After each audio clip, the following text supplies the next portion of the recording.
1절에서 21절의 말씀을 다 같이 한 목소리로 봉독하도록 하겠습니다.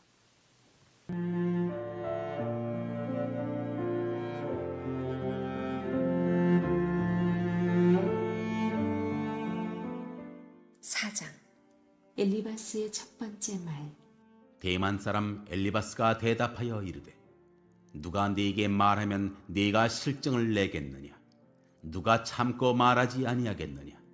보라, 전에 네가 여러 사람을 훈계하였고 손이 늘어진 자를 강하게 하였고 넘어지는 자를 말로 붙들어 주었고 무릎이 약한 자를 강하게 하였거늘 이제 이 일이 네게 이름에 네가 힘들어하고 이 일이 네게 닥침에 네가 놀라는구나.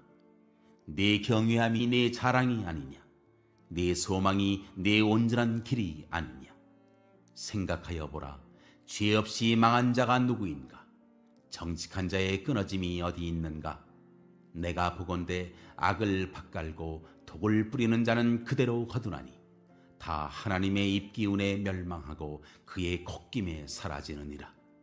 사자의 우는 소리와 젊은 사자의 소리가 그치고 어린 사자의 이가 부러지며 사자는 사냥한 것이 없어 죽어가고 암사자의 새끼는 흩어지느니라. 어떤 말씀이 내게 가만히 이르고 그 가느다란 소리가 내 귀에 들렸었나니 사람이 깊이 잠들 즈음 내가 그 밤에 본 환상으로 말미암아 생각이 번거로울 때에 두려움과 떨림이 내게 이르러서 모든 뼈마디가 흔들렸느니라. 그때 영이 내 앞으로 지나매 내 몸에 털이 쭈뼛하였느니라. 그 영이 서 있는데 나는 그 형상을 알아보지는 못하여도 오직 한 형상이 내 눈앞에 있었느니라. 그때 내가 조용한 중에 한 목소리를 들으니 사람이 어찌 하나님보다 의롭겠느냐? 사람이 어찌 그 창조하신 이보다 깨끗하겠느냐? 하나님은 그의 종이라도 그대로 믿지 아니하시며 그의 천사라도 미련하다 하시나니 하물며 흙집에 살며 티끌로 털을 삼고 하루살이 앞에서라도 무너질 자이겠느냐? 아침과 저녁 사이에 부스러져 가루가 되며 영원히 사라지되 기억하는 자가 없으리라. 장막줄이 그들에게서 뽑히지 아니하겠느냐? 그들은 지혜가 없이 죽느니라.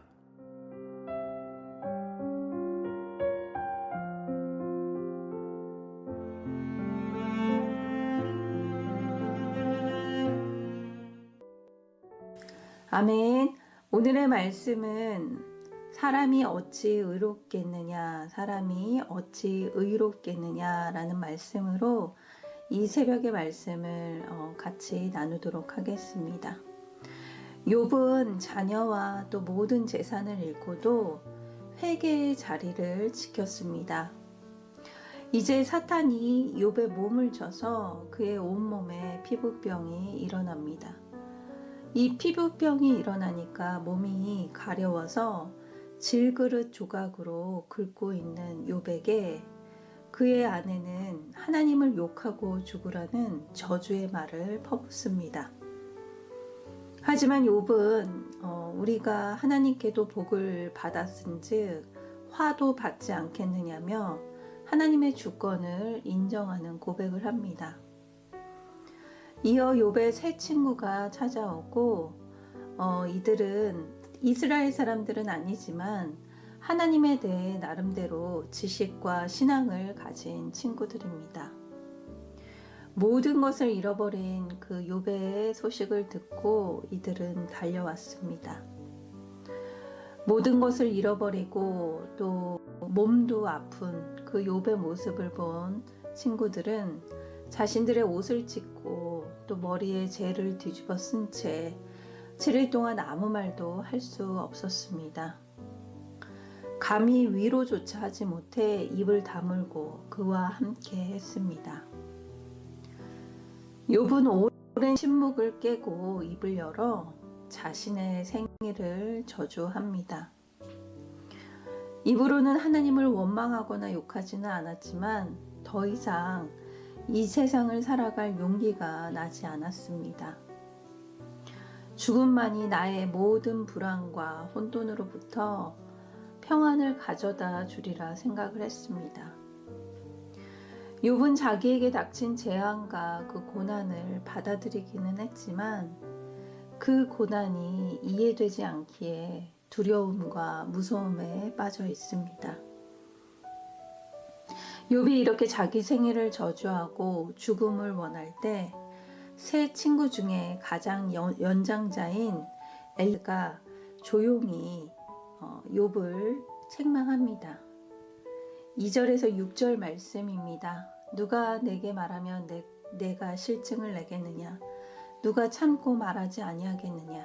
보라, 전에 내가 여러 사람들을 훈계하였고 손이 늘어진 자를 강하게 하였고 넘어지는 자를 말로 붙들어 주었고 무릎이 약한 자들을 강하게 하였거늘 이제 이 일이 내게 이름에 내가 힘들어하고 이 일이 내게 닥침에 내가 놀라는구나.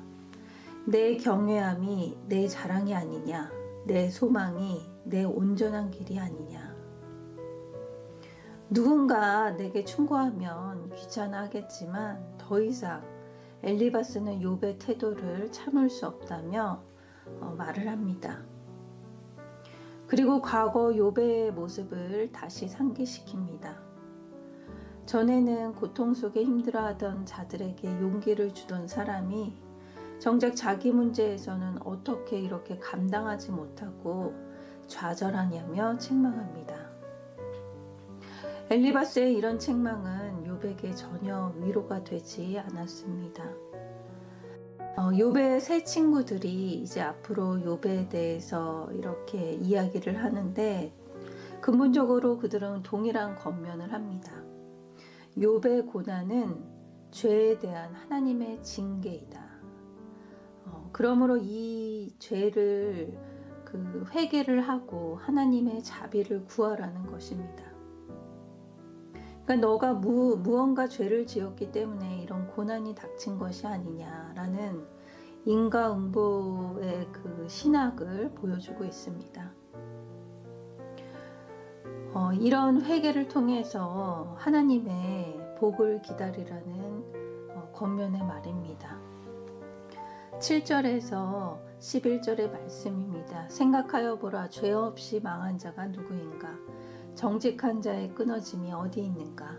내가 보건대 악을 밭갈고 독을 뿌리는 자는 그대로 거두나니 다 하나님의 입 가운데 멸망하고 그의 콧김에 사라지느니라. 사자의 우는 소리와 젊은 사자의 소리가 그치고 어린 사자의 이가 부러지며 사자는 사냥한 것 없어 죽어가고 암사자의 새끼는 흩어지느니라. 그의 주장에 따르면 이 세상에서 실패하고 망하는 사람은 모두 죄인이고 거짓말하는 자들이고 그들은 이 땅에서 악하게 살았기 때문에 결국 망한다는 것입니다. 엘리바스는 욥이 악인이라서 이 같은 고통을 당하는 것이라 말합니다. 함께 묵상하길 원합니다. 사람은 자기의 수준만큼 남을 책망하는데 나는 주로 무엇 때문에 다른 사람을 책망하고 있습니까? 이어 엘리바스는 자신의 논리를 뒷받침하고자 자기가 본 환상을 이야기합니다. 그는 환상에서 두려운 한 영을 보았는데 그 영이 사람이 어떻게 하나님 앞에서 의로울 수 있고 인간이 어떻게 창조주 앞에서 깨끗할 수 있냐고 합니다. 사람이 하나님보다 의롭지 못하다면서 인간은 의로우신 하나님 앞에 나아갈 수 없는 비천한 존재라고 밝힙니다. 17절 말씀입니다. 사람이 어찌 하나님보다 의롭겠느냐? 사람이 어찌 그 창조하신 이보다 깨끗하겠느냐? 엘리바스의 말을 보면 맞는 말이기도 합니다. 하지만 이 말은 틀린 말이기도 합니다. 왜냐하면 엘리바스의 충고는 사람이 도달할 수 없는 경지의 완전함이기 때문입니다. 엘리바스 자신도 이 책망에서 벗어날 수 없는 사람이기 때문입니다. 마치 율법이라는 강박에 쌓여 하나하나 죄를 물으며 완전히 율법을 지키기 위해 애쓰는 바리새인과 같습니다. 바리새인의 논리라면 욥은 무언가를 잘못했으니 죄를 받는 게 당연한 것입니다. 회개에도 모자를 파내 욥은 자신의 생일을 저주하며 죽여달라고 하나님께 구하니 이 엘리바스는 또다시 그 율법의 잣대로, 그 가치관의 잣대로 욥을 판단하고 찌르고 책망하고 있습니다. 하지만 성경에서 말하는 의인은 하나님 앞에서 완전한 자가 아니라 온전한 자입니다. 우리는 모두 죄인이지만 예수 그리스도의 공로로 누구든지 예수님을 믿으면 의인이라 칭함을 받게 되었습니다. 이것이 하나님의 은혜고 하나님의 선물입니다. 그렇게 예수님을 시인하면 누구든지 하나님 앞에 나아갈 수 있게 되었습니다. 온전한 자는 바로 이 은혜에 감사하고 자기 죄를 깨닫고 회개하는 자입니다. 함께 묵상하길 원합니다. 나의 영적 체험을 말씀보다 앞세워 다른 사람의 신앙을 정죄하고 재단할 때는 없습니까? 오늘 말씀을 통해 고난 중에 있는 지체들에게 말씀의 위로를 전하는 저와 여러분이 되길 기도합니다. 우리는 가까우면 가까울수록 가족이나 지체에게 정죄와 책망을 하는 경우가 너무나 많습니다. 우리의 가치와 판단을 내려놓고 말씀에 비추어 먼저 지체의 고통을 듣고 같이 울고 아파할 수 있는 그 사랑의 긍휼이 넘치길 기도합니다. 그럴 때 고난 중에 내가 만난 하나님을 전하며 오늘도 승리하는 저와 여러분이 되길 기도합니다. 다 같이 기도하도록 하겠습니다. 사랑의 하나님, 오늘 말씀을 보니 엘리바스처럼 때로는 가족에게, 지체들에게 결국 네가 선택한 일이라며 비난하고 책망했던 모습이 있습니다. 고난 중에 있는 지체를 위로하기보다 바른 말하는 것이 의로운 것이냐 정죄하고 책망했던 이 죄인을 용서하여 주시옵소서. 저 또한 책망받아 마땅한데 나의 죄는 뒤로 한 채 판단만 했습니다. 오늘 말씀을 통해 이제는 고난받는 지체들에게 구원을 위한 애통의 마음으로 권면할 수 있는 말씨를 허락해 주시옵소서. 그리하여 말로 사람을 살리고 구원의 길로 인도하는 하루가 되길 기도합니다. 오늘 하루도 인도하여 주시옵소서. 감사드리며 예수님의 이름으로 기도드립니다. 아멘.